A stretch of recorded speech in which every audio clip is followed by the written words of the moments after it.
Tout d'abord, je tiens à préciser que cette émission sera la dernière avant septembre. En effet, en raison des vacances d'été, nous ne ferons pas, sauf cas exceptionnel, d'émission en août. Mais je vous retrouverai avec plein de sujets et plein d'invités dès septembre. Commençons. Chaque nation se doit d'avoir une instruction, une éducation conforme aux valeurs que cette même nation incarne, ainsi que les valeurs qu'elle souhaite inculquer. Cette transmission se fait par le biais de l'école, de la famille et de tout média qui relie l'individu à la connaissance et au cadre de valeurs souhaitées.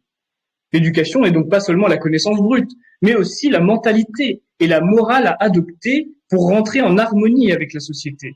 Dans le cas de la France, nous avons une histoire millénaire à transmettre. Une histoire très riche, avec les plus grands et brillants inventeurs de tous les temps.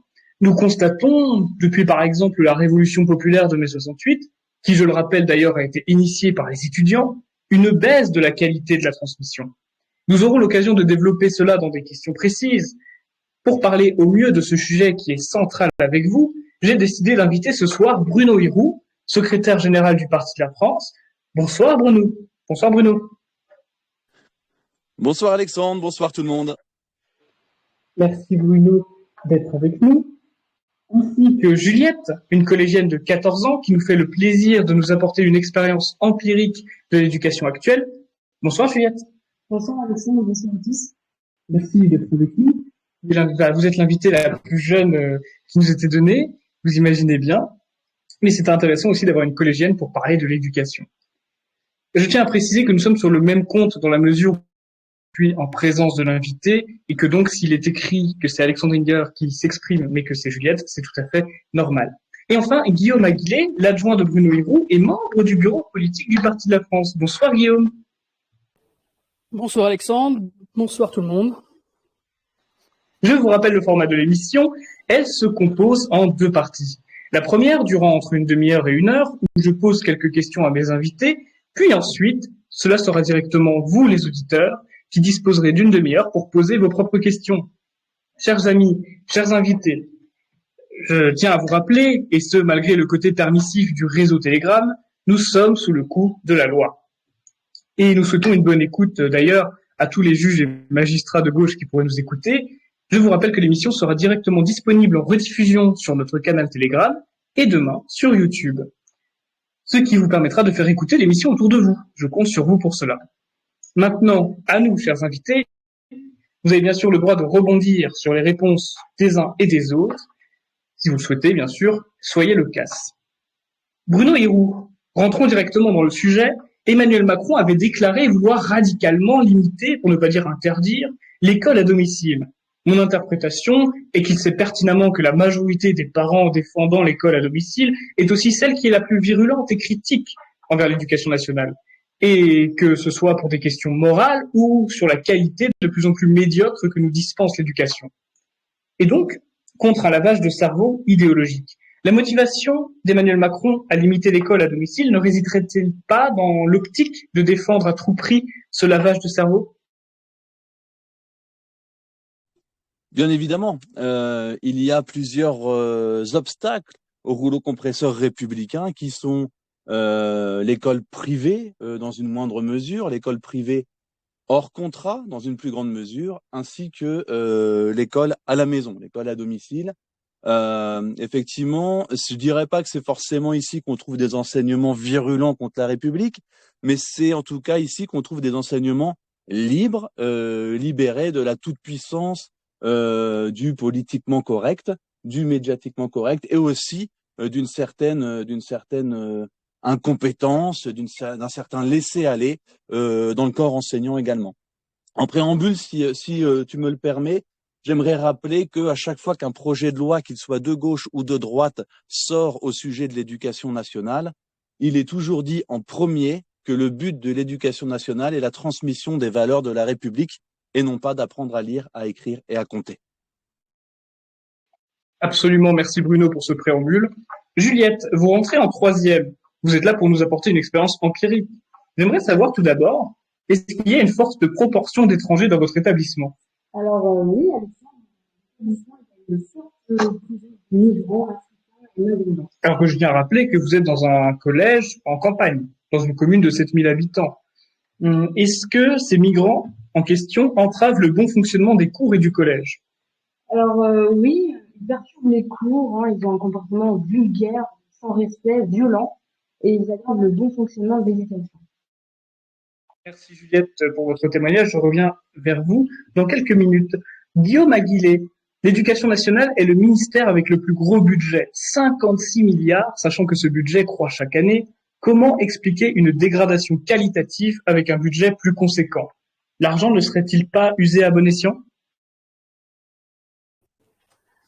Bon, alors déjà, le sujet de l'argent, c'est toujours drôle parce que certes, c'est le plus gros faiseur pour un système de la République, mais il faut quand même imaginer qu'il faut payer un nombre de profs. Il y a les structures qui sont délabrées et tout est un gaspillage aujourd'hui.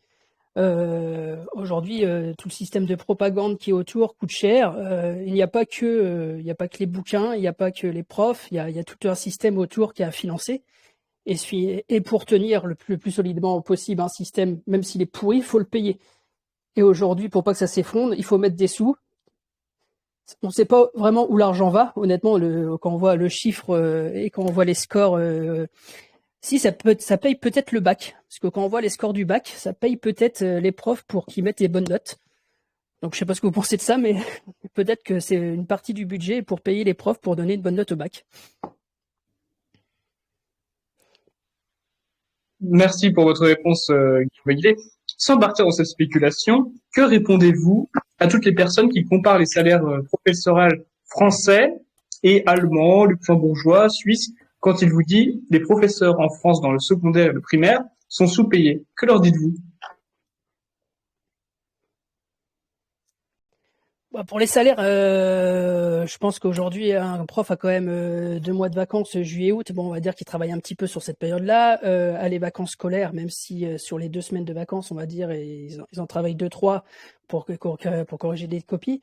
Aujourd'hui, un prof qui fait 39 heures, je suis pas sûr que ça existe en présentiel. Enfin voilà, à un moment, je pense que des gens triment ailleurs avec des salaires moindres et qu'à un moment, ces gens-là se plaignent moins. Je pense qu'aujourd'hui, le prof a quand même une mentalité de gauche où c'est une mentalité où il faut qu'il se plaigne. Après, je pense qu'aujourd'hui, peut-être que par rapport au coût de la vie, peut-être qu'aujourd'hui, les salaires sont pas suffisants, mais le sujet n'est pas les profs, mais toute la population. Merci Guillaume Aguilé. Bruno Héroux, de Castaner à Borne, ou Bornstein, porte, de Blanquer à Papendiaï, nous avons gardé le président, mais changé de ministre. Le nouveau ministre de l'Éducation nationale permettra, selon vous, d'améliorer la qualité de l'enseignement dans le primaire et le secondaire? Le nouveau ministre, ce fameux Papendiaï, il a une particularité quand même, une singularité, pour mieux dire, puisqu'il trouve que le système éducatif qu'il offre aux Français est excellent. Il a des idées de réforme pour continuer cette excellence, mais ses propres enfants, il les a mis dans une école privée, afin qu'ils aient, je cite, une scolarité sereine et heureuse. Et il dit que c'est le choix de parents soucieux du bon développement des enfants de les mettre dans une école privée. Donc, soit ce monsieur est schizophrène ou bipolaire, soit il se fout de notre gueule, et je crois qu'ils se foutent de notre gueule, ils le savent que leur éducation nationale, c'est de la merde. La baisse continue du niveau sur une longue période, ça peut pas être un accident. Sur 1 an, ça peut être un accident. Sur 30 ans, c'est planifié, c'est voulu. Le but est de faire que les citoyens soient de moins en moins réfléchis, de moins en moins aptes à exprimer leurs idées et donc éventuellement leurs désaccords et à pas se faire rouler dans la farine à chaque fois que quelqu'un leur sort un slogan foireux. Et Papendia, il est comme les autres, il protège ses enfants tout en disant à la population que l'éducation nationale, c'est ce qui se fait de mieux dans le monde. Heureusement, enfin, malheureusement en quelque sorte, mais heureusement, il y a des classements mondiaux, des classements occidentaux et des classements européens qui sortent régulièrement sur les niveaux scolaires des différents pays. Et là, on voit la réalité crue, c'est-à-dire que ce ministère qui nous coûte un pognon de dingue, pour reprendre l'expression du très fin et très courtois Emmanuel Macron, génère des résultats catastrophiques. Donc, ce ministre se moque de nous, le prochain se moquera de nous également, qu'il soit de gauche ou de droite, tant qu'un vrai pouvoir de droite nationale et non renié ne sera pas aux affaires. Ça me rappelle d'ailleurs ce que vous me dites sur Papendiaï. Cela me rappelle les micro-trottoirs assez influents sur les réseaux sociaux qui montrent des parents d'élèves se disant Ah, je suis de gauche, je suis quelqu'un de bien, je suis de gauche. Mais je veux que mes enfants étudient dans de bonnes conditions et je ne les vois pas étudier dans de bonnes conditions avec 80% de musulmans. Mais je suis de gauche. Une justification permanente, une schizophrénie, vous employez ce terme. Moi, je pense effectivement qu'il y a une forte dissonance entre le refus de voir la réalité et l'acceptation quelque part de devoir traiter avec.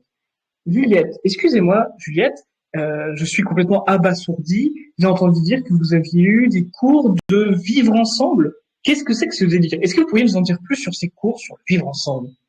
Alors oui, au milieu de l'année, j'ai eu des cours de vivre ensemble, une heure par semaine avec mon professeur principal, une CPE. Donc les premières heures de ce cours se résumaient à regarder des films. Le premier était Monsieur Batignolles, c'est l'histoire d'une famille allemande. On entend très peu Juliette, Alexandre. Est-ce que j'essaie de régler ça. J'essaie de régler. Donc j'ai visité des films, donc les premiers. Le premier film était Monsieur Batignolles, donc c'était l'histoire d'une famille allemande qui complotait contre une famille juive pour l'emmener dans un camp de concentration. Donc Monsieur Batignolles a aidé la famille juive à s'échapper. Et mon CPE voulait vraiment nous montrer que les Allemands étaient méchants et que les Juifs étaient des pauvres victimes. Donc ensuite, nous avons vu un second film qui se nommait Les Futurs de l'Aube. Donc c'est un film qui mettait en valeur des femmes mathématiciennes noires qui travaillaient pour la NASA. Et elles étaient rejetées au début par les méchants blancs, puis glorifiées pour leur travail. Vous regardiez que des films dans votre cours? Alors j'ai du mal à appeler ça un cours, mais non, nous regardions que ces films. Nous avons créé des affiches LGBT pour les afficher dans tout le collège avant d'être avancés par les collégiens eux-mêmes. Ah, donc les affiches LGBT, carrément. Bon, visiblement, certains collégiens veulent rappeler le bon sens en les arrachant. Enfin, pour endiguer ce mal, justement, pour endiguer ce mal qui est le vivre ensemble LGBT. Il n'y a pas une école privée là où vous vivez? Oui, il me semble, il y a une école privée à côté de la mienne, mais elle n'est pas meilleure parce que tous les mauvais élèves du collège public sont expulsés pour être acceptés dans l'école privée. Le collège privé a une très mauvaise réputation là où je vis, c'est le collège public. Merci Juliette pour ce témoignage, je reviens vers vous plus tard. Et merci Bruno pour le retour sur le son. Effectivement, je n'ai pas de retour, donc au moins on a pu corriger ce problème de son. N'hésitez pas à m'interrompre de nouveau si cela devait malheureusement se reproduire. Guillaume Aguilé, nous parlons justement d'école privée. Pourriez-vous d'abord nous expliquer ce qu'est une école hors contrat, comme l'expliquait Bruno, en parlait Bruno, excusez-moi, et nous parler des différences qu'il peut y avoir avec les écoles publiques et les écoles privées qui, eux, sont en contrat. Oui, bien sûr. Donc déjà, ce qu'il faut savoir, c'est qu'entre guillemets, il y a 3 styles d'école. Donc l'école publique qu'on trouve dans le village, dans vos villes, où généralement une grosse partie des gens vont. Il y a également l'école privée, donc c'est ce qu'on appelle l'école privée sous contrat, ce qui est très connu aussi, où peut-être beaucoup d'entre vous ont été. Donc là, c'est une école privée, donc on paye pour y aller. Et dans cette école privée sous contrat, par contre, tous les programmes sont les programmes de l'État. Donc ce qui varie entre le programme entre les deux, c'est vraiment la qualité des professeurs et peut-être vous choisissez un petit peu les amis de vos enfants. La troisième solution, qui est pour moi ce que je préfère et ce que j'ai choisi, c'est l'école hors contrat. L'école hors contrat, c'est clairement, elle est hors contrat avec l'État. Nous n'avons aucun lien avec l'État. L'État intervient seulement pour vérifier que tout se passe bien, qu'il n'y ait pas de maltraitance, qu'il n'y ait pas de propagande, entre guillemets. Après, il faut faire attention parce que là, dernièrement, comme tout à l'heure, vous avez parlé que l'école à la maison était interdite. Il faut savoir aussi qu'ils ont aussi mis dans leur projet de faire très attention aux écoles hors contrat. Donc, elles sont encore 2 fois plus surveillées qu'avant. Donc, l'école hors contrat, du coup, c'est des programmes. Alors, sur une école hors contrat, donc c'est des programmes qui n'ont rien à voir avec l'État, mais ça veut aussi tout et rien dire dans une école hors contrat. Une école islamique est une école hors contrat. Les petites écoles à la mode de Bobo Montessori, ce sont des écoles hors contrat. Les vieux écolos qui veulent se faire une école dans une forêt pieds nus et que les gamins mangent du bois, c'est une école hors contrat. L'école judaïque, c'est une école hors contrat. Et bien sûr, dans tout ça, il y a de nouvelles écoles. Et c'est pour ça qu'il faut profiter de ce gouffre On a quand même la chance que moi je pense que ça se fera jamais interdire parce que comme je viens de le citer, dedans il y a des écoles judaïques et certaines autres écoles très influentes. Il faut savoir qu'il y a je cherche le nom mais je l'ai plus, mais un général qui était sur Sarkozy et sur Hollande a mis ses enfants en école hors contrat. Donc c'est quelque chose qui ne toucheront pas. Quelques personnes haut placées ont des élèves, leurs enfants en école hors contrat. Donc voilà, moi si c'est un sacrifice de vie, parce que l'école hors contrat, comme il n'y a pas de lien avec l'État, c'est que ça coûte très cher. Les lieux, il faut les payer, les profs, faut les payer, enfin faut tout payer. Il y a rien qui est offert par l'État, tout est de notre poche, donc ça coûte très cher. Donc c'est un sacrifice de vie. Mais aujourd'hui, est-ce qu'il ne faut pas faire ce sacrifice quand on voit l'état et le niveau des écoles d'aujourd'hui? Merci Guillaume pour votre réponse. Et oui, effectivement, vous avez raison d'évoquer plusieurs types d'écoles hors contrat. Je pense notamment au lycée autogéré qui est à Paris, qui est une infamie où tous les élèves décident de tout. Je sais qu'il y a une école de ce genre à Hérouville en Normandie. Peut-être que Bruno Hiroux est au courant. Et ce genre d'école, souvent, c'est 18, 20% de réussite aux examens. C'est une forte catastrophe parce que ce sont les élèves qui décident de tout et il n'y a absolument aucune organisation, il n'y a aucune structure. Et au niveau des valeurs, je ne vous fais pas un dessin. Bruno Hiroux, C'est pour ça justement. que dans le terme hors contrat, il faut faire très attention. Il y a de tout et il y a aussi nos très belles écoles dedans. Absolument. Vous avez raison d'être complet là-dessus. Bruno Hiroux, vous êtes le secrétaire du Parti de la France. Et de ce fait, j'aimerais vous savoir, puisque le Parti de la France a soutenu le candidat Éric Zemmour à la présidentielle, si vous approuvez, j'aimerais savoir, excusez-moi, si vous approuvez ce qui était proposé dans le programme d'Éric Zemmour concernant ce qu'il appelait le ministère de l'instruction publique. À vrai dire, que ce soit instruction publique, éducation nationale, ça importe peu. L'important, c'est le contenu. Moi, ce qui me plaît plutôt dans ce qu'avait proposé Zemmour à l'époque, c'était que les lobbies cessent de fréquenter les écoles de nos tout petits, quoi, de nos tout petits avant qu'ils aient l'âge de raison. Et une fois qu'ils ont l'âge de raison, quand leur cerveau est encore malléable, ce qu'il faut, c'est rétablir un enseignement sur des bases nationales, sur le respect de notre peuple, sur le respect de notre histoire, et exclure complètement d'éducation ou de l'instruction nationale, peu importe le titre, tout ce qui est perversion sexuelle et manipulation politique des enfants.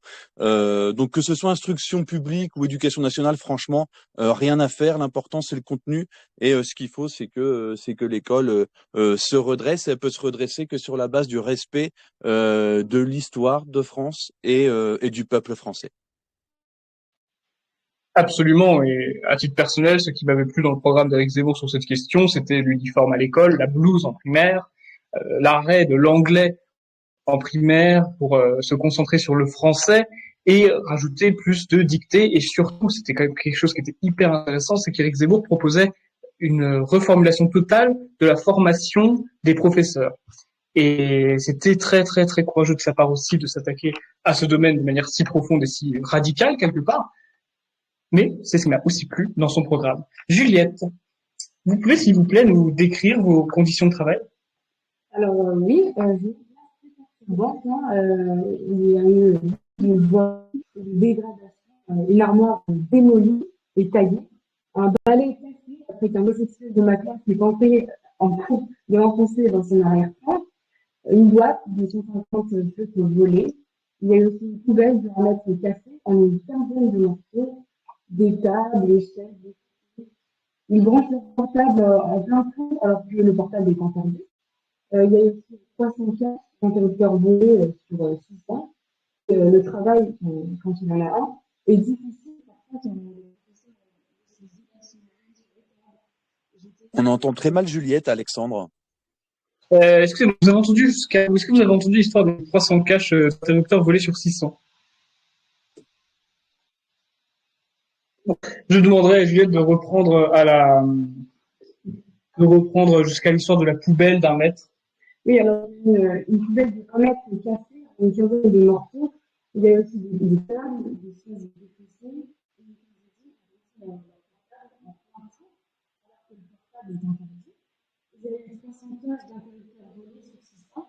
Le travail continue. Et ici, en fait,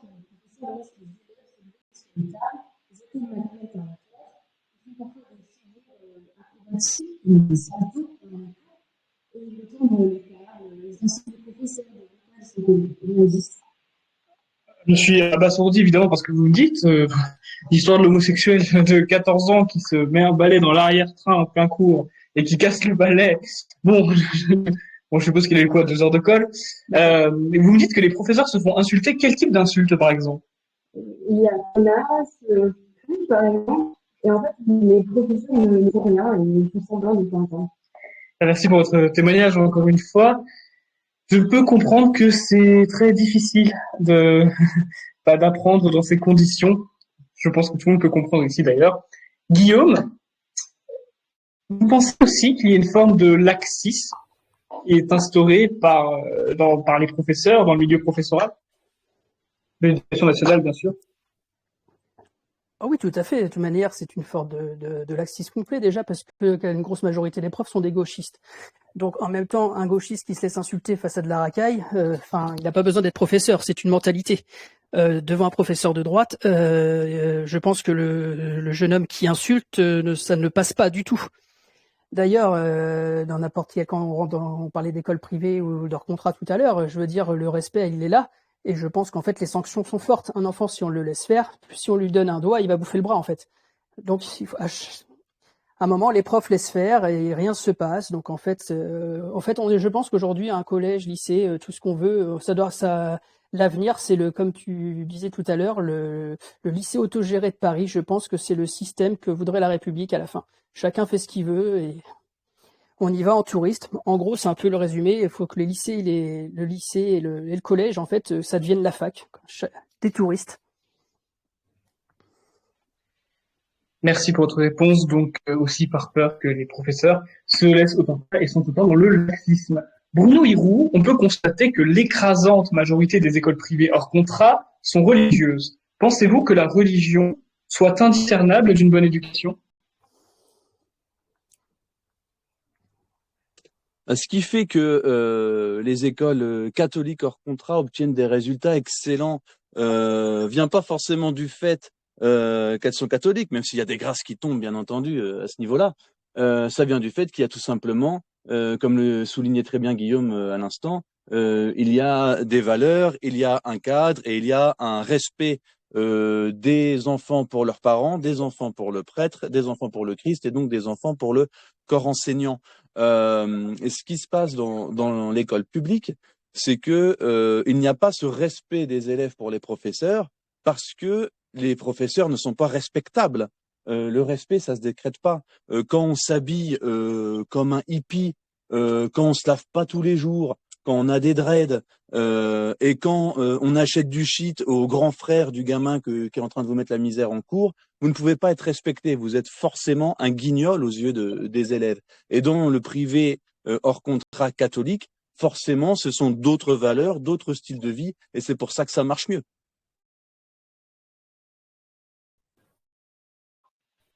Je reviens juste sur un chiffre. Les écoles religieuses en hors contrat, donc religieuses, je parle donc dans l'ensemble très large, c'est seulement 1/3. Il y a 1/3 de Montessori et 1/3 de tout venant, en gros. Merci beaucoup Guillaume pour votre précision, excusez-moi, et merci Bruno Hérault pour votre réponse. Je rajouterai aussi évidemment que, comme je le disais tout à l'heure, l'éducation, ce n'est pas que la connaissance brute, même si maintenant on a un peu tendance à le penser, car la famille moyenne française s'intéresse peut-être un peu moins à tout ce qui est valeur et morale, mais je pense effectivement qu'avoir un cadre, ça permet aussi d'avoir des repères et de savoir où on va et donc de ne pas être dans cette perdition, dans cette détresse quelque part, une fois arrivé l'adolescence et l'âge adulte. Juliette, rassurez-moi, parce que j'ai écouté votre discours, mais tout n'est pas chaotique dans votre environnement scolaire. Malheureusement, une bonne partie, mais il y a quand même des professeurs d'histoire qui restent sur le métier et qui font plaisir à nos professeurs d'histoire. Et les cours sont plus appréciés par les élèves. C'est la passion de transmise et pas un professeur qui va tirer une balle à tout moment et qui n'aime pas son métier. Faut tirer une balle? Oui, j'ai eu un prof nul en physique chimie, totalement dépressif. Il n'avait aucune envie de faire cours, ni même de donner envie d'écouter son cours par sa voix plate et monotone, sans explication. En donnant simplement des polycopiés, on aurait dit qu'ils pouvaient suffire. Ben, je suis désolé pour vous. Heureusement qu'il y a aussi des profs passionnés, comme l'est votre professeur d'histoire. Et nous en sommes désolés qu'il y ait des professeurs dépressifs par leurs conditions de professeurs et donc qui côtoient nécessairement au quotidien tout ce qui peut être la racaille, le vivre ensemble, ce qu'on appelle aujourd'hui. Enfin, je peux tout à fait comprendre. Guillaume, en tant que père de famille, est-ce que vous mettrez vos enfants en école publique? Non. Non, parce que déjà, moi j'ai fait le choix des écoles hors contrat, comme je l'ai dit tout à l'heure, et moi il était inenvisageable qu'un un de mes enfants mette les pieds dans le système républicain, on va dire. Déjà, parce que en fait, le problème de mettre un enfant dans l'école publique en bas âge, on peut se dire c'est pas grave, tout ça. En fait, c'est un petit peu pile ou face. Ça peut très très bien se passer parce qu'il peut y avoir une très bonne maîtresse qui aime son boulot dans un village, qui aime son métier, qui va vraiment avoir de bonnes méthodes. Et de l'autre côté, on peut tomber sur une vieille crasseux gros gauchiste qui va abîmer le cerveau de nos enfants. Et puis je vais prendre un exemple là, sur les réseaux sociaux il n'y a pas longtemps, il y a eu un petit ce qu'ils appellent un petit scandale, c'est que un professeur de maternelle tatoué de la tête aux pieds avec des yeux, il s'est même fait tatouer les yeux. Donc vous imaginez, vous savez pas que quand vous mettez quel professeur allait avoir votre enfant dans le public. C'est quelque chose, je sais pas. Donc imaginez, vous avez tiré le gros lot, vous tombez sur un détraqué comme ça, super. Vous offrez quoi à votre enfant? En fait, déjà son cerveau sera bousillé sans même avoir eu un peu d'instruction. Merci beaucoup Guillaume pour votre explication. Bruno Hirou, certaines écoles en primaire en Suède ont des vestiaires pour enfants non binaires. Quelles conséquences ce genre d'action peuvent avoir, d'une part sur les enfants, et d'autre part, pensez-vous que cela peut arriver en France? Bien sûr, ça peut arriver en France parce que ça va dans le bon sens, ça va dans le sens du vent politiquement correct. Le problème de ces histoires de non-binaires, etc., c'est qu'on encourage les enfants dans des voies qui sont perverses et subversives. Et surtout, ça c'est pas assez souligné à droite, je pense, mais de parler d'homosexualité, de non-binarité, pardon, de genre, etc., ça met au centre de l'attention le sexe. Ça met la question sexuelle au centre de l'attention, sachant qu'on a affaire à des adultes qui encadrent des enfants. C'est extrêmement malsain. Et c'est pas une question de tolérance ou d'ouverture ou de compréhension de qui sont les enfants. C'est vraiment un problème de parler H24 de sexe aux enfants en leur disant qu'ils peuvent le choisir, qu'ils ont peut-être pas le bon, etc., etc. Et oui, ça peut venir en France, puisque pour l'instant, on est gouverné par des Pélion, des Belkacem, des Papendiaï, etc., etc. C'est le système républicain, qu'il soit de droite ou de gauche, quoi. Ça peut arriver vite parce que je crois que cette année, c'était la première année où je crois que c'était en Gironde où il y a eu les premières toilettes mixtes. Donc on s'y approche. Tout à fait, Guillaume. C'était d'ailleurs mon cas au lycée, pas au collège, mais au lycée. Il me semble que les toilettes étaient mixtes. Je peux peut-être dire une bêtise parce que je confonds peut-être avec mon BTS, mais mon BTS de toute façon s'est passé dans un lycée. Guillaume, justement, la culture passe avant tout sur la langue. Pardon, excusez-moi. La culture passe avant tout par la langue. Et Hachette, célèbre maison d'édition, propose d'ores et déjà des manuels parascolaires en écriture inclusive. La déconstruction de ce que nous sommes passe par l'éducation nationale? Bien sûr, de toute manière, aujourd'hui, l'éducation nationale, moi, ce terme déjà me répugne. Aujourd'hui, c'est un laboratoire de la République. En fait, aujourd'hui, les enfants qui sont dans ce système scolaire sont vraiment utilisés comme des rats de laboratoire.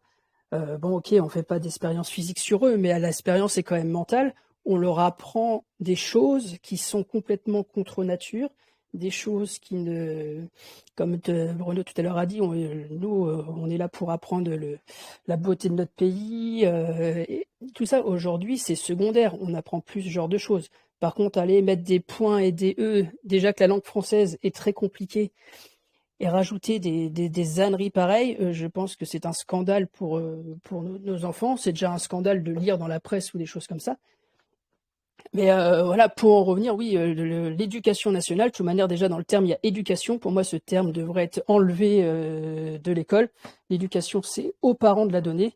Nous sommes pour l'instruction publique. Et ce qui est très important, parce que nous sommes là pour instruire des enfants et non pas pour les éduquer avec une propagande complètement déconnectée de la réalité. Et surtout, voilà, les enfants ne sont pas des rats de laboratoire. Et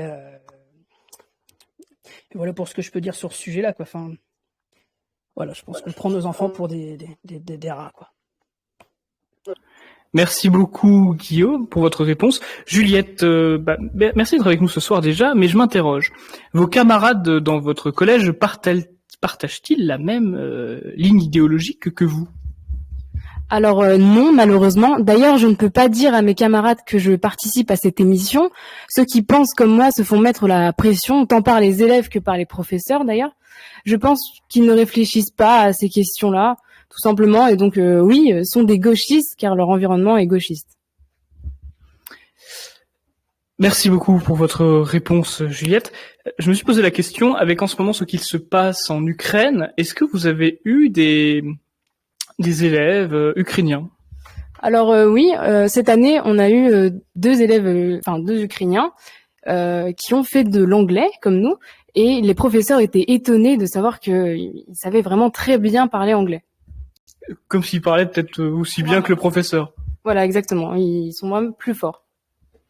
Merci pour votre réponse. Bruno Hirou, je me posais une question que n'importe quel Français peut se poser. L'éducation nationale, évidemment, est régie aussi par une législation. Le Parlement européen, nous savons tous que 80% de nos lois sont européennes, se passent par des directives. Est-ce que l'Union européenne est en capacité de brider l'évolution que nous voulons apporter à l'éducation nationale, ou plutôt, comme le disait Guillaume, à l'instruction publique? Pas du tout.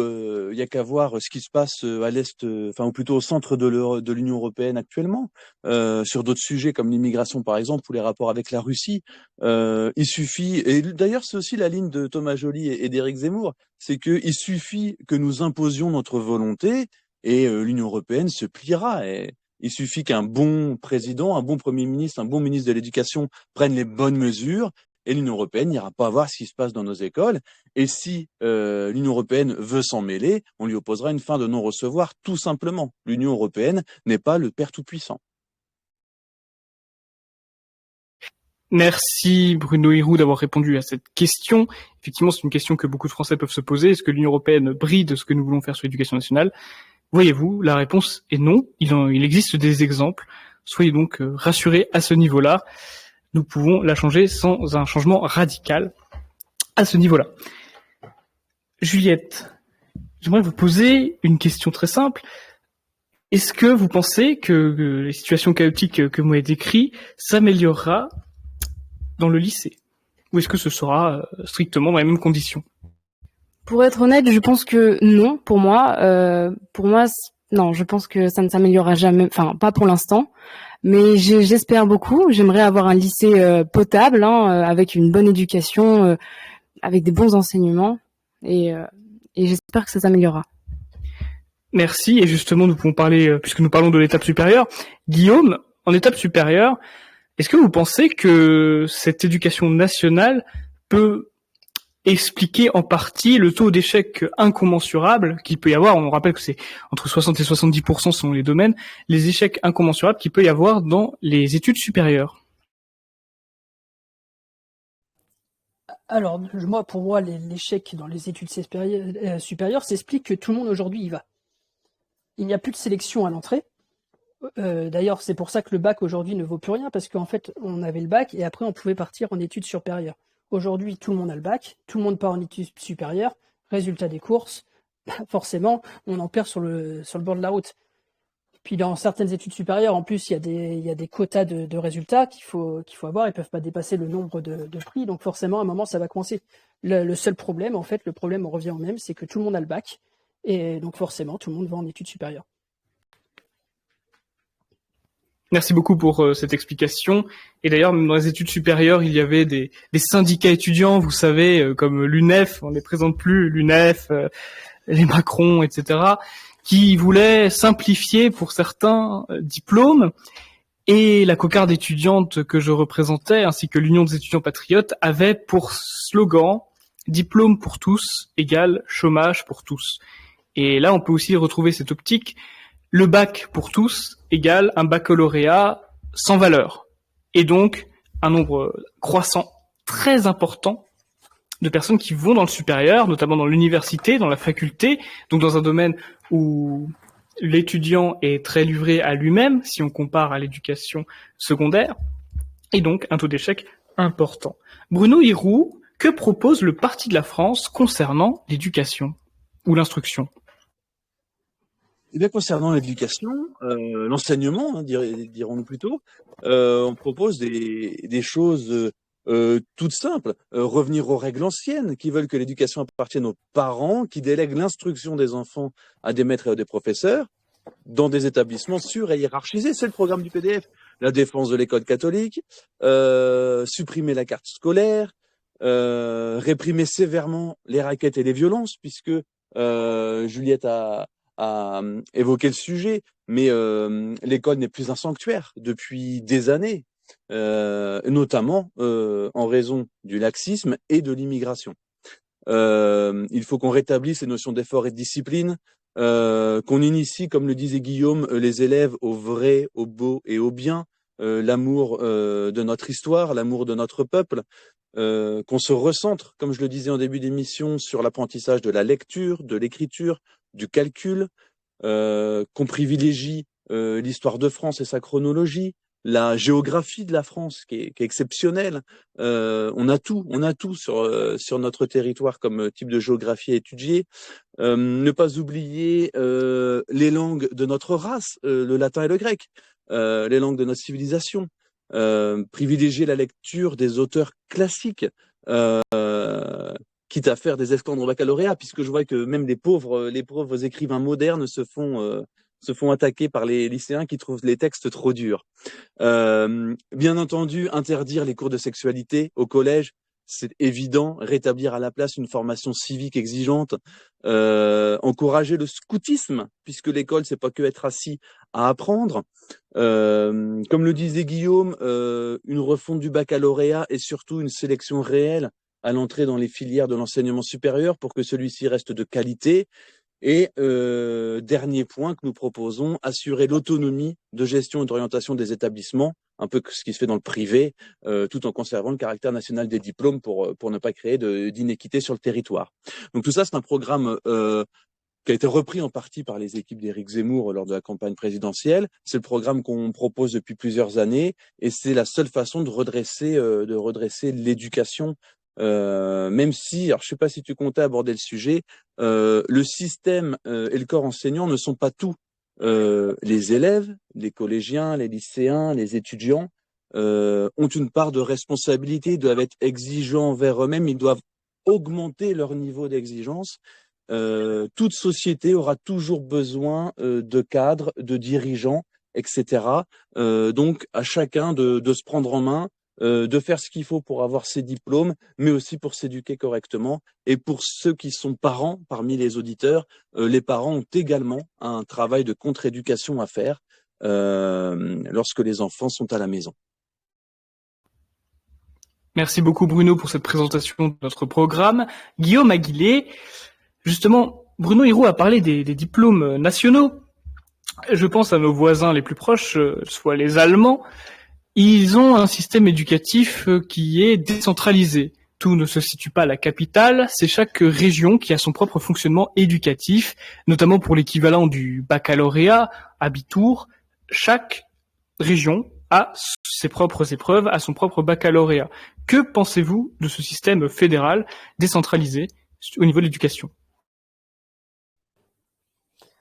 Après, je pense que le système allemand a ses qualités et ses défauts, un peu comme en France. En fait, je pense qu'on peut pas faire un parallèle. les mentalités entre un Français et un Allemand sont quand même énorme la différence. Enfin, aujourd'hui, c'est vrai que si un Africain nous regarde, il va dire qu'on se ressemble, mais je pense que la différence entre un Allemand et un Français est énorme et je pense que tout le monde peut la remarquer qu'un Allemand, dans la rue, on le remarque tout de suite. Il n'a pas besoin de parler. Donc je pense qu'en fait, il ne faut pas comparer. Il ne faut pas comparer. Moi, je pense qu'en fait, c'est pas parce que notre herbe aujourd'hui n'est pas verte, elle est cramée, voire on n'a que de la mauvaise herbe. Je pense qu'il faut plutôt regarder ailleurs. Il faut revenir sur ce qui a marché. Et c'est en traitant la mauvaise herbe qu'on va revenir petit à petit à ce qu'on avait avant. Et je pense, voilà, pour moi, faut pas se comparer aux pays d'à côté. La France, c'était quand même un des plus beaux pays du monde. Enfin, ça reste, pour moi, c'est toujours le plus beau pays du monde, même si aujourd'hui la décadence est totale et le niveau scolaire est très bas. Voilà, je pense que plutôt que regarder chez le voisin, il faut regarder en arrière ce qui a marché et retransmettre exactement ce qui a été fait avant. Merci beaucoup pour votre réponse, Guillaume Aguilé, et sur votre pertinence concernant la comparaison avec les vous. D'ailleurs, je tiens à faire une petite aparté, car je pensais à la nourriture scolaire, au restaurant scolaire, donc vous savez que c'est quelque chose d'indépendant, et je me faisais la réflexion, c'est que j'ai fait personnellement, je vais donner le nom du lycée, pour les mettre face aussi à leurs responsabilités. J'étais dans un lycée privé, donc catholique, qui était le lycée Saint-Bénigne à Dijon. Et naïvement, je me suis dit, bon, un lycée catholique, la nourriture n'est pas halal. Ça me paraît cohérent. On est dans un lycée catholique. Or, ils avaient fait une pancarte un jour pour s'excuser, parce que pendant 2 jours, le poulet, exceptionnellement, ne serait pas halal. Ce qui veut dire que logiquement, il l'est, habituellement il l'est. Évidemment, il n'y a eu aucun avertissement, aucune prévention, aucun écriteau qui disait que la nourriture était de base halal. Ils partent du principe que tout le monde peut consommer halal et que seules les personnes qui mangent exclusivement halal doivent être averties en cas de changement. À titre personnel, j'ai trouvé ça complètement inacceptable. Mais justement, parlons de ça. Bruno Hirou, si vous voulez rebondir sur ce que j'ai dit sur le halal, c'est avec plaisir. Mais que pensez-vous à certains politiques qui veulent rendre la consommation de nourriture gratuite dans les collèges et lycées, sachant que, comme le disait Guillaume, surtout dans les lycées hors contrat d'ailleurs, l'éducation, c'est une forme aussi de sacrifice financier. Oui, il est important que les élèves mangent à leur faim, mais que tout ça soit cadré, les règles doivent être respectées. Pour rebondir sur le halal et sur le kasher, ça n'a rien à faire en France, ni en Europe d'ailleurs. Donc je suis formellement opposé, et le Parti de la France s'oppose également à ce type de nourriture. Ensuite, pour la gratuité ou pas des repas, moi j'avoue je ne connais pas ce système-là. Si dans le public des enfants ne peuvent pas manger parce que leurs parents sont trop pauvres, ça pose problème. Après, je ne connais pas les règles actuellement en vigueur. Ce qui est sûr, c'est que il faut manger français et local le plus possible. Alors moi, je rebondis un petit peu parce que je veux pas dire que je connais un petit peu, mais on va dire que je me suis déjà renseigné. Il faut savoir que rien n'est gratuit. Il y a toujours quelqu'un qui paye. Comme tu disais tout à l'heure, le ministère de l'Éducation, c'est le plus gros ministère au niveau argent. Je pense qu'à un moment, il faut arrêter de gaspiller l'argent. Il faut savoir aussi que dans l'école publique, aujourd'hui, on va dire que là, c'est plus dans les villages, mais dans les communes moyennes, parce que dans les villages, je sais pas trop comment ça fonctionne, c'est avec le quotient familial. Je veux dire, une famille qui n'a pas les moyens, ça va leur coûter 1 euro, 1 euro symbolique, 1,50 €. Par contre, les familles qui payent pas mal d'impôts, eux, leur repas va leur coûter 8 €. Au final, ça se retrouve. Ça reste un système gauchiste, mais tout le monde s'y retrouve. Donc à un moment, il faut arrêter. Faut arrêter la gratuité, ça n'existe pas. Il y aura toujours quelqu'un qui paye. Et je pense qu'aujourd'hui, le système est correct. D'ailleurs, je reviens. Merci beaucoup pour vos réponses. Sachez-le que je vous remercie. Et je reviens sur cette question aussi de halal à Chalon-sur-Saône. Donc, vous savez que je viens de Bourgogne. Donc, Châlons, c'est une commune importante de ma région. Le maire avait fait un arrêté municipal pour supprimer les repas de substitution halal. Sachez que son arrêté municipal a été jugé comme illégal. Ça me paraît assourdissant. Donc j'ai l'impression qu'avec notre système politique actuel, ce n'est pas demain la veille qu'on arrivera à imposer une nourriture locale et vernaculaire, malheureusement, alors qu'il y en aurait fortement besoin. Et je suis d'accord avec ce que tu viens de dire. Je rebondis vite fait avant que j'oublie ce que je devais dire. Beaucoup de gens, des fois, nous reprochent de faire de la politique nationale plutôt qu'aller essayer de taper une mairie ou quelque chose comme ça. C'est exactement la preuve de pourquoi il faut faire du national. On peut être maire et tout ce qu'on va faire en tant que maire va être sauté par le national. C'est pour ça qu'il faut des élus à l'Assemblée nationale. Il faut qu'on arrive à prendre le pouvoir vers le haut parce que avoir le pouvoir en bas, c'est bien, mais le pouvoir sera énormément limité. Merci beaucoup pour... Excuse-moi de t'avoir coupé. Ah, mais aucunement, c'était vraiment très intéressant. Et au moins, on comprend beaucoup mieux aussi pourquoi c'est important d'avoir une politique nationale à ce niveau-là. Et pour finir ma petite histoire, le tribunal de Dijon a annulé purement et simplement l'arrêté municipal de Châlons. Donc effectivement. Écoutez, sachez que nous avons atteint 50 minutes dans la première partie. Nous sommes dans les temps. Si vous voulez aborder des sujets qui vous tiennent à cœur, dont nous n'avons pas parlé dans l'endoctrinement scolaire, il est important de ne pas endoctriner les enfants, n'est-ce pas Bruno? Et c'est une plaisanterie, bien sûr, relative aux parties de la France. Nous devons passer à la seconde partie. Ce seront les auditeurs directement qui poseront leurs questions. Chers auditeurs, vous êtes assez peu nombreux finalement ce soir comparé à d'habitude puisque nous sommes fin juillet. N'hésitez pas à en poser si vous en avez, c'est le moment. Nous avons des invités de qualité. Attends, je profite pour poser une petite question parce que ça m'intéresse de savoir.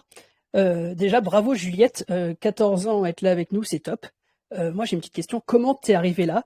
Et c'est surtout, est-ce que tu as des parents qui t'ont aidé à être là ou tu t'es formée toute seule déjà à ton âge?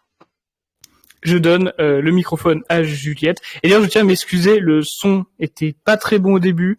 Je ne suis pas chez moi et l'ordinateur a décidé de réinitialiser mes paramètres de son. Donc je ne sais pas pourquoi. Donc Juliette, vous ne l'entendiez pas, non pas parce qu'elle s'exprimait mal. Moi, je trouve qu'elle s'exprime très bien. C'est simplement que le micro avait été réinitialisé. Juliette, je vous laisse répondre à cette question. Alors, merci beaucoup. Ça me fait vraiment plaisir. J'ai que 14 ans et je trouve qu'à l'oral, j'essaye de me débrouiller. Mais oui, Alexandre est un ami de mon frère, Louis. Et Louis et Alexandre ont parlé de ce qui s'est passé avec Projet Vivre Ensemble et tout ce qui se passe dans mon collège. Donc c'est pour ça que j'arrive ici et je suis très contente et encore merci de m'accueillir. Merci beaucoup. Et il y a aussi également tes parents qui ne sont pas rentrés dans cette propagande Vivre Ensemble LGBT. Nous avons dit que vous étiez en campagne. Bon, bah, j'imagine que c'est aussi pour la tranquillité. On va pas se tergiverser. Et même ici, il y a des problèmes. Vous voyez, comme quoi l'invasion est partout, absolument partout. Merci Guillaume pour votre question, elle était très intéressante. Et merci Juliette d'y avoir répondu. Effectivement, c'est la première fois que nous avons une mineure dans l'émission. Et c'est aussi important, je pense, d'avoir parfois, par parcimonie, quelques petites expériences empiriques à apporter pour avoir quelqu'un qui le vit quotidiennement. Vous le vivez, Juliette, quotidiennement. Malheureusement, comme elle le dit. Merci beaucoup. Si vous avez quelque chose à rajouter, n'hésitez pas. Chers auditeurs, si vous voulez poser des questions, n'hésitez pas également. C'est le moment.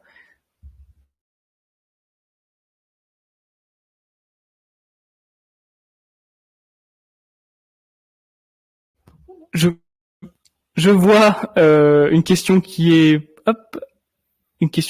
la main qui est levée, excusez-moi, par Noyer via Vincent. Vincent, je vous écoute, la parole est à vous. Oh, bonjour et plutôt bonsoir à vous tous. Merci Juliette pour ton témoignage, pour ce que tu nous as apporté ce soir. Je voulais juste poser la question, faudrait-il revoir tous les programmes, créer une commission spéciale pour cela? Quel est le point de vue du Parti de la France là-dessus?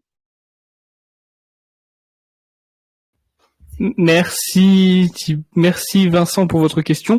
Écoutez, je vais directement demander au secrétaire général ou à son adjoint de répondre à cette question. Monsieur Bruno Hiroux, pouvez-vous répondre? Je m'explique. Excusez-moi, je vous donne la parole. Vous êtes licencié, monsieur Inger. Non, effectivement, très bonne question. Oui, lorsque nous aurons le pouvoir sur le ministère de l'Éducation nationale, effectivement, il faudra que se réunissent les hautes instances de ce ministère pour élaborer un nouveau programme basé sur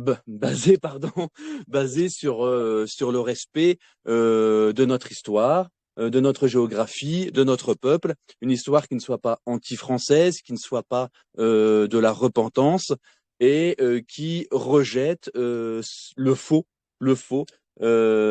qui accompagne le wokisme, c'est-à-dire toutes les théories sur la décolonisation, l'esclavage et puis tout le délire LGBT. Donc effectivement, il faudra que nous nous réunissions lorsque nous aurons ce ministère, que nous en sortions une feuille de route et qu'ensuite elle soit appliquée à l'échelle nationale. Faire de la politique finalement, c'est pour ça qu'on se bat pour avoir le droit de la faire appliquer. Merci Bruno pour votre réponse. J'espère que Vincent, la réponse vous satisfait. N'hésitez pas si vous avez encore d'autres questions. N'hésitez absolument pas. Et Juliette vous remercie du compliment, Vincent, que vous avez fait concernant son courage, quelque part. Vous avez du courage, Juliette. Merci beaucoup. En attendant qu'il y ait une autre question, juste une petite anecdote. Si vous avez du temps à perdre, allez sur le site de l'Éducation nationale et tapez prix et concours. Tout à l'heure, on parlait j'y ai pas pensé, mais tout à l'heure, on parlait un petit peu de l'argent gaspillé. Donc là, j'ai noté quelques concours qu'on retrouve dedans pour les étudiants, les collégiens, enfin voilà, des concours d'élèves. On retrouve le prix Ilan Ali. L'objectif, faire reculer les préjugés racistes et antisémites. On retrouve le concours Nous Autres. Objectif, faire réaliser à des classes des productions artistiques illustrant la déconstruction du racisme et de la défense de l'égalité entre tous.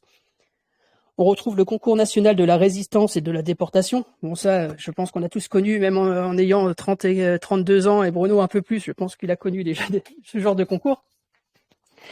On trouve la flamme de l'égalité, mener une réflexion sur la vie des esclaves et des luttes pour l'abolition de l'esclavage et sur les effets sur l'héritage contemporain. Enfin voilà, c'est le genre de concours qu'on trouve sur le site de l'Éducation nationale. Donc voilà, l'argent aussi peut peut-être aller dans ce genre de conneries. Ah, cela nous rappelle aussi la lettre de Guy Moquet qui avait été imposée pour les écoles primaires sous Sarkozy. Donc ça me concernait. Frédéric Avalli pose une question. Frédéric Avalli, je vous donne la parole. Bonsoir Frédéric, nous vous écoutons.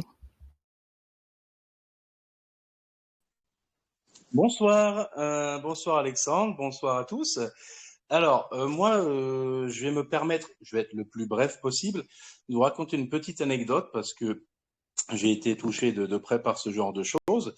J'avais, j'ai un fils de 5 ans et demi qui avait à l'époque 3 ans, qui aurait dû être scolarisé. Seulement, le problème, c'est que bien que j'habite un quartier parisien à 10 000 € du mètre carré, il y a plein de cages à lapins, des logements sociaux à côté, qui sont de véritables basses-cours à noir. Et évidemment, l'école primaire, l'école maternelle la plus proche, en était le reflet.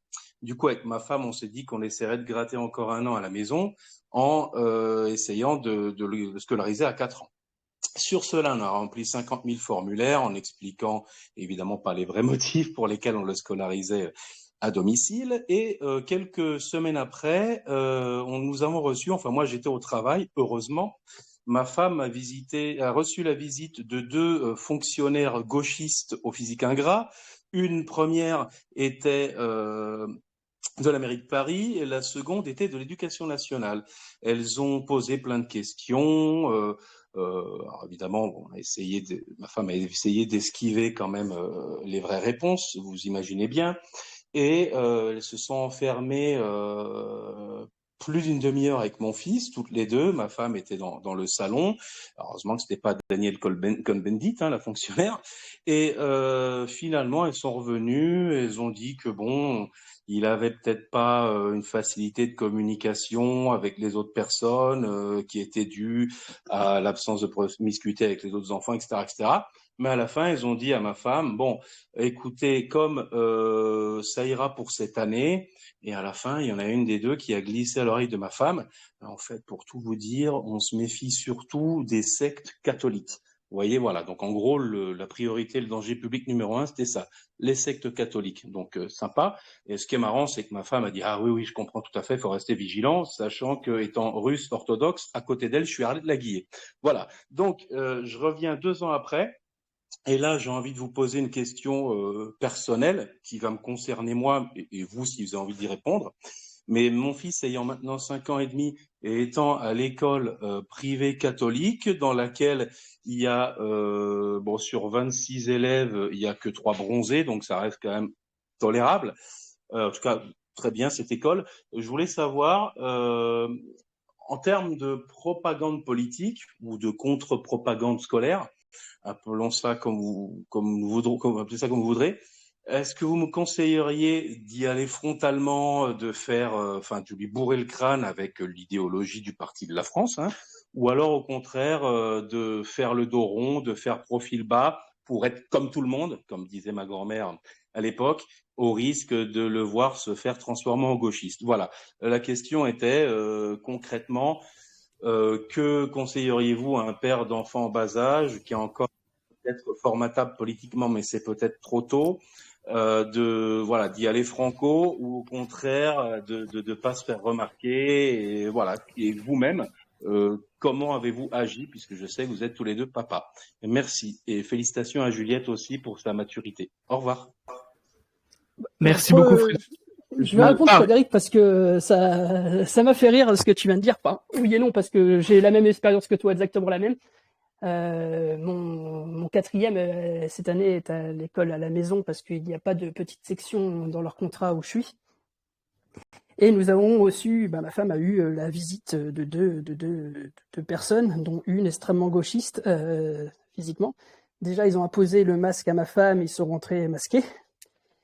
Et ils ont, comme ils t'ont fait à toi, ils ont séparé, bien sûr, ma femme et mon fils. Et au bout de 3 minutes, mon fils a été traumatisé et monté dans sa chambre. Résultat des courses, mon fils est déclaré insociable. Alors d'ailleurs, je pense que c'est la faute de Bruno Héroux, c'est le parrain. Donc il va y avoir un côté comme ça. Et voilà, donc ton anecdote, rassure-toi, tu n'es pas le seul. Le but c'est de mettre la pression. Parce que de toute manière, il faut savoir, de toute manière, l'année prochaine, il n'est pas possible d'être en école, de faire école à la maison. Sauf si cette année on y était, donc en gros ton enfant si cette année y était peut y être l'année prochaine, mais après c'est fini et il n'y a pas de nouvelles inscriptions pour l'école à la maison. L'école à la maison, en fait aujourd'hui il faut un justificatif, faire une demande, en gros il faut avoir un handicap, être agent du voyage, enfin voilà, l'école à la maison aujourd'hui est finie. Donc voilà, rassure-toi, tu n'es pas le seul, je pense que ça arrive à beaucoup d'entre nous et c'est juste vraiment pour nous mettre la pression. Et pour revenir sur ce que tu disais, soit faire de la propagande ou soit faire le dos rond, je pense qu'il ne faut pas faire le dos rond. La propagande non plus, parce que jeune, à l'adolescence, il va vite se rebeller sur tout ce que tu as dit. Je pense qu'en fait, il faut être naturel, parler librement et surtout montrer le beau et expliquer qu'il y a du moche à côté. Et c'est à force de pouvoir comparer un maximum de beau avec des choses très moches, ton enfant, il va se faire tout seul. Il va se faire tout seul parce que tu y as montré le beau. Enfin voilà sur ce que je peux te dire et j'espère que la réponse te convient. Merci beaucoup. C'est exactement le type de réponse que je voulais faire également. Merci Guillaume. Il faut ni lui bourrer le crâne avec des idées à nous, ni faire le dos rond et laisser les idées des autres passer. Faut juste l'éduquer, comme dit Guillaume, naturellement. Lui apprendre qu'il y a des choses de garçons, des choses de filles, des choses belles, des choses moches, etc. Et puis qu'on a un Dieu.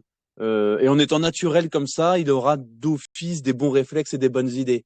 Comme disait Guillaume, si on lui fait, si on fait à nos enfants de la propagande pure et dure, quand ils vont se rendre compte qu'on fait de la propagande, ils peuvent avoir un risque de rejet. Et dans tous les cas, c'est pas leur rendre service. Ce qu'il faut, c'est leur enseigner, voilà, ce qui est normal, ce qui est naturel, quels sont les bons loisirs, quels sont les loisirs qui sont décadents, qu'est-ce qui est beau, qu'est-ce qui est moche, qu'est-ce qui est masculin, qu'est-ce qui est féminin. Et surtout, notre vie, elle n'est pas de propagande. Notre vie, c'est la vie normale. On aime le beau, on aime tout ce qui a été, l'héritage qu'on nous a transmis. C'est en aucun cas, c'est de la propagande. C'est juste qu'il faut montrer, faut montrer le beau. Faire attention aux termes qu'on emploie des fois quand on est entre copains, parce que des fois, un enfant peut vite ressortir dans certaines situations. Nous, on est témoins, ça peut, ça peut poser des problèmes. Mais sinon, voilà, enfin voilà, on fait pas de propagande parce que notre vie, elle est belle, notre vie, c'est la vérité. Et que à côté de ça, on veut rien détruire, on veut juste partager l'héritage qu'on a reçu. Oui, et merci Frédéric. Merci Frédéric, effectivement, pour le compliment. Et merci Guillaume de nous avoir partagé votre expérience. Merci Bruno aussi pour votre justesse. Je pense un petit peu comme vous, c'est-à-dire que, sans parler de propagande ou d'endoctrinement, que l'éducation naturelle est la meilleure. Je ne suis pas père de famille, je suis fraîchement adulte, mais je pense tout simplement que pour comprendre ce qui est beau, il faut savoir ce qui est moche. Pour comprendre ce qui est bon, il faut savoir ce qui est mauvais. Et donc, si on ne parle pas de ces problématiques, si on fait profil bas et qu'on ne parle pas de ces problématiques d'immigration, de vivre ensemble, d'LGBT, d'athéisme complètement déconstructeur, je ne vois pas comment l'enfant pourrait avoir des repères corrects. C'est-à-dire que si on ne parle pas de nos valeurs, d'autres le feront. Et ceux qui le feront, ce seront des communistes ou des socialistes qui occupent justement cette position de professeur. Donc je pense effectivement qu'il faut accompagner et guider correctement, et donc ne pas faire profil bas, et parce que le risque qu'il soit gauchiste si on appose une forme de distance au niveau de la politique avec ses enfants est effectivement possible, mais au-delà de là, comme je l'ai dit au début, étant donné que nous sommes dans une société très crispée qui a tendance à tout censurer, qui a tendance à ne rien montrer et à faire croire que nous sommes dans le monde des bisounours où tout le monde est bien, comment comprendre ce qui est bon si on ne sait pas ce qui est mal? Je vais juste rebondir pour bien expliquer, de juste prendre un exemple. Là, Frédéric, tu disais que ton enfant autour de 5 ans, imaginons à cet âge-là, ton enfant est dit est-ce que c'est possible d'avoir plusieurs papas ou plusieurs mamans? La seule réponse à apporter, c'est non. Pour un enfant, c'est un père, une mère. Mais stop, faut pas aller plus loin. C'est un enfant de 5 ans. Il faut vraiment pas aller plus loin, d'aller expliquer pourquoi, comment. Il a 5 ans. Non, c'est un père, une mère pour faire un enfant. Point.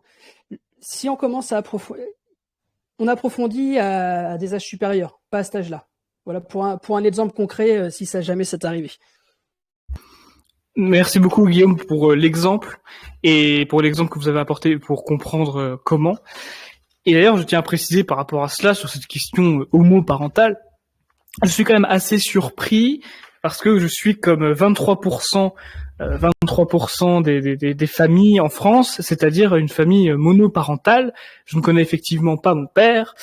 Il faut savoir qu'en 1990, ce nombre était de 13%. Nous sommes aujourd'hui à 23%.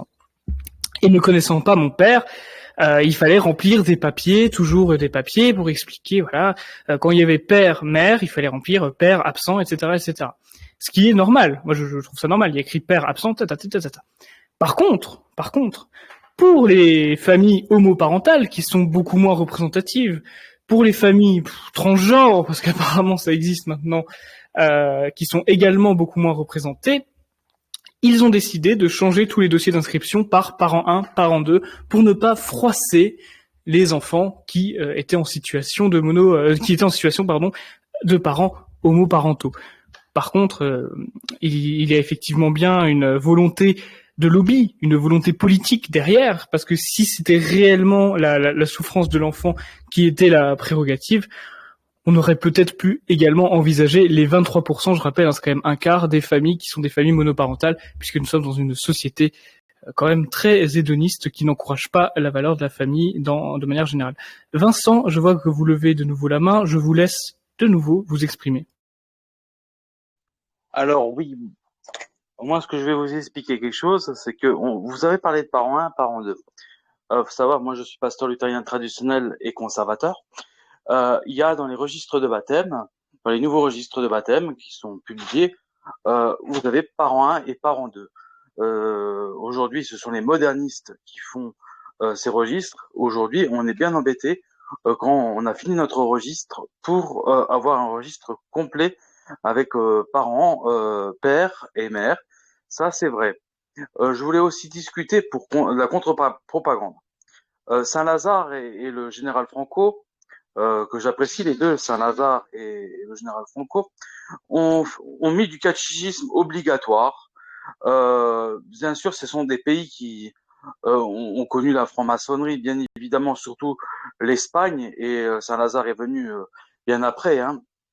La franc-maçonnerie, on sait très bien que ça avait posé des problèmes lors des apparitions de Fatima. Ça a embarrassé vraiment les loges. Donc, pour vous dire qu'il faudrait remettre du catéchisme obligatoire pour toutes les personnes, ça éviterait l'islamisation de la France, je pense, et qu'il faut en finir avec la loi de 1905 et avec l'enseignement de la Révolution française, qui est complètement la déconstruction de notre si belle patrie, si belle nation. Et aussi, ça détruit aussi les cultures de nos petites patries, pour reprendre les paroles de Charles Maurras. Merci beaucoup Vincent pour votre réponse. Et je suis d'accord avec vous. Lisez Charles Maurras et tant d'auteurs. Je suis d'accord avec ce conseil. Écoutez, chers amis, je ne sais pas si vous avez encore des questions. Mes invités, je ne sais pas si vous en avez aussi. Pourquoi pas? Non, c'est bon pour moi. Moi aussi, ça sera bon. Merci, Juliette. Pareil, je n'ai pas de questions à poser à Bruno, ni à Juliette, ni à toi, ni à moi-même d'ailleurs. Peut-être ce soir avant de me coucher, mais pour l'instant, ça va.